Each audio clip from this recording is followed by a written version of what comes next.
chers auditeurs de Horizon Média. Nous sommes au CG Goro d'Abomey. Aujourd'hui, nous sommes venus rencontrer des élèves de la classe de terminale A et D, ainsi que le délégué de l'établissement, histoire de partager une thématique avec eux et recueillir leur avis. Vous n'êtes pas sans savoir qu'au Bénin, après les études, après l'obtention des diplômes, le taux de chômage au Bénin n'est plus à démontrer. Aujourd'hui, nous sommes avec ces apprenants pour avoir leur avis à propos et leurs propositions à l'endroit de l'État béninois pour pouvoir changer la donne et pour que l'insertion professionnelle dans la vie active après les études ou bien après l'obtention des diplômes ne soit plus un problème pour ces futurs étudiants ou ces futurs diplômés. Et suivez-moi, vous allez écouter ce que ces apprenants ont à vous dire. Bonsoir, monsieur. Bonsoir, monsieur. Présentez-vous, s'il vous plaît. Moi, je me nomme Haïté Canisius Béranger Safouane. Je suis un élève en classe de terminale AB au CG Goro. Donc, vous êtes à quelques mois de l'obtention de votre bac. Oui. Horizon Média peut pour vous que vous l'ayez un coup, un but. Amen, amen. Après le bac, avez-vous un objectif? Oui, après le bac, j'ai plein d'objectifs. Mais le premier, c'est d'être un joueur. Un joueur. Oui. Donc votre rêve premier, c'est de devenir un grand footballeur demain. Nous sommes là pour partager une thématique avec vous et prendre aussi vos impressions.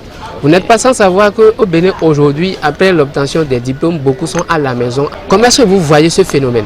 Bon, ce phénomène, moi je pense ça comme un nouvel phénomène. Parce que beaucoup de jeunes aujourd'hui travaillent, ils essaient de faire le possible pour avoir leur bac très tôt, mais il n'y a plus de travail après cela.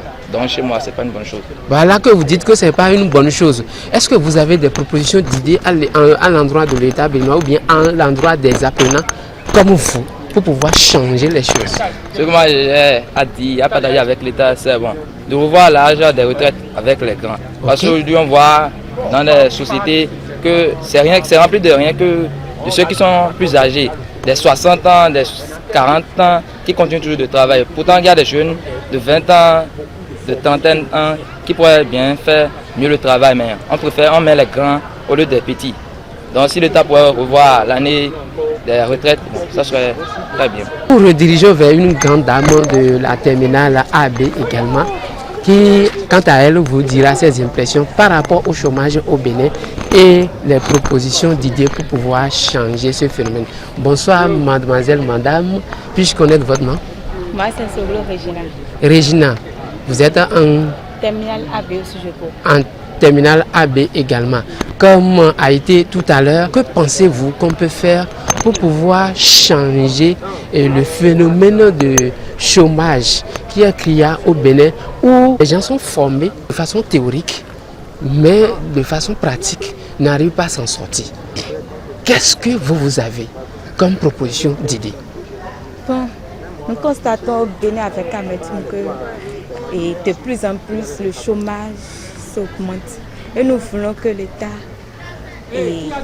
construise beaucoup d'entreprises pour qu'à la fin des études, les jeunes puissent avoir de travail. Créer beaucoup d'écoles techniques pour que les élèves, même sur les bancs, peuvent apprendre d'autres choses pour mieux s'en sortir. Moi, c'est Jissou Béni. Jissou Béni. Oui. Vous êtes en Premier ABI. Premièrement, ce n'est pas une bonne chose parce que perdre tout son temps sur les bancs et après chômer après, ce n'est pas une bonne chose. C'est pas une bonne chose. Maintenant que c'est pas une bonne chose, et voilà que vous êtes sur les bancs et vous évoluez pour obtenir des diplômes. Quel est votre rêve de demain? Moi, mon rêve, c'est d'être un informaticien. Un grand informaticien. Vous vous êtes tracé des objectifs spécifiques pour devenir un informaticien demain? Oui, oui. À part les études scolaires, je me forme aussi en informatique. Vous vous formez aussi en informatique. Ça veut dire qu'en même temps sur les bancs, vous vous faites former de façon professionnelle pour votre insertion dans la vie active. Maintenant, est-ce que vous avez une idée de proposition, de suggestion à l'endroit des parents ou bien à l'endroit des professeurs qui vous cadrent ou à l'endroit de l'État pour pouvoir corriger le taux de chômage qui ne cesse de grimper au Bénin? Pour corriger le taux de chômage qui s'augmente au Bénin, il faut dire aux jeunes qu'ils ne sont pas obligés d'attendre l'État pour manger, de commencer par entreprendre. que les jeunes, et parce que dans l'entrepreneuriat, aujourd'hui l'entrepreneuriat donne beaucoup plus que les fonctions publiques. Donc il faut que les jeunes migrent aussi vers l'entrepreneuriat pour que le taux de chômage diminue. Bonsoir, cher monsieur. Puis-je connaître votre nom? Je m'appelle Okono Gloria. Vous êtes en... Classe de terminale B. Aujourd'hui, est-ce que vous avez des idées de propositions pour pouvoir corriger cet état de choses? Premièrement, je dirais si on pouvait revoir encore plus comme ils ont déjà commencé le système éducatif et on promet, et comment dirais-je, on encourage, on suscite un engouement à l'endroit du, comment dirais-je, du secteur technique. Okay. Il faudrait que, et il faut aussi que nous qui sommes élèves, nous ne comptons pas seulement sur le général parce que nous autres on fait le général. Il faudrait qu'on cherche aussi d'autres formations qui seront là, car on dit il ne faut pas répartir tous ces œufs dans le même panier. Ok. Ok, merci beaucoup, chers apprenants, chers amis, camarades, et merci, chers auditeurs. Nous sommes aussi jeux Goro. Voilà les propos recueillis, voilà, ils ont donné leur avis par rapport au chômage au Bénin. Selon eux, ce n'est pas une bonne chose.